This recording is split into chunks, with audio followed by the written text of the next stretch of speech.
Recognize the gentleman from West Virginia, Mr. McKinley, for 5 minutes. Thank you, Mr. Chairman. Mayor, when's your election coming up?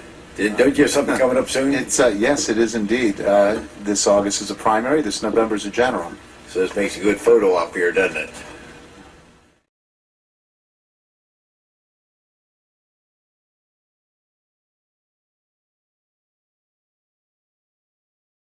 So this makes a good photo op here, doesn't it? So this makes a good photo op here, doesn't it? So this makes a good photo op here, doesn't it? Mayor, I've got a couple questions for you. When I read through your testimony, because it seemed like maybe you left some things out that you had talked about. One is you referenced, and maybe I didn't hear right because I don't hear as well as I should, but on page 4 you talk about on mining leases on public lands that there is in your words, a massive subsidy for coal companies. I've got a copy of the report, and I haven't found the word subsidy in there at all. Can you tell me where I would find that word subsidy that you're referring to? You know, and I think this goes back to the issue that the chairman was talking about. Can you just tell me where it is? Well, if you will, it goes back to this issue the chairman was talking about whether the marketplace, is letting this go. These are sealed bids, are they not, Mayor? And they don't have to reject. They can accept them or reject them. There's no check. There's no subsidy to these companies, and you know that. This is just a matter of someone that you didn't like the bids that were received with that. But I'm more troubled. With. You're testifying now, Congressman, and it's your committee. You're challenging me on the thing, and that's, Mayor, you're here before us.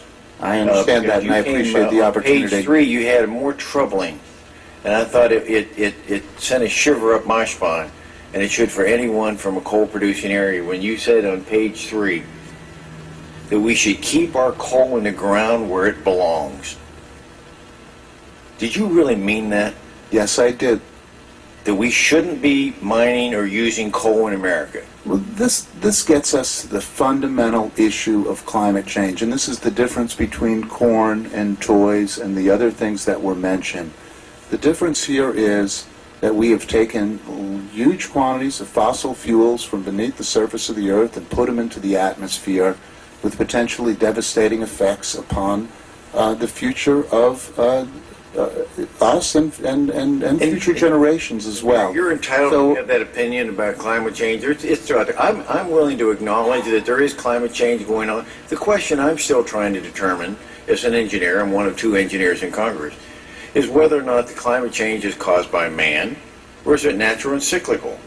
We can come to the agreement that it's changing. We know that. But you seem to be saying to so many on the other side that it's all due to man and burning coal or fossil fuels, and that just simply does. That's why there's an ongoing debate with it, and you're coming from your position. But with all due respect, you coming here and trying to lecture us about climate change, Mayor, I would strongly suggest you take a look at the crime rate in Seattle. I'd be happy to look. When you have 94% of the cities across America have a lower crime rate than you have in that city. Well, that's actually 3,707 violent crimes in your community and 33,248 last year with it. I think you ought to take a look at it. We have one of the lowest crime rates of a large city in the country, and we are at a 30-year low for our crime rate, Congressman. Yield back, and we're proud of our police force and the work they do fighting crime. Gentleman yield back. At this time, I recognize the gentleman from Virginia, Mr. Griffith, for 5 minutes. Thank you, Mr. Chairman. Mr. Quinn.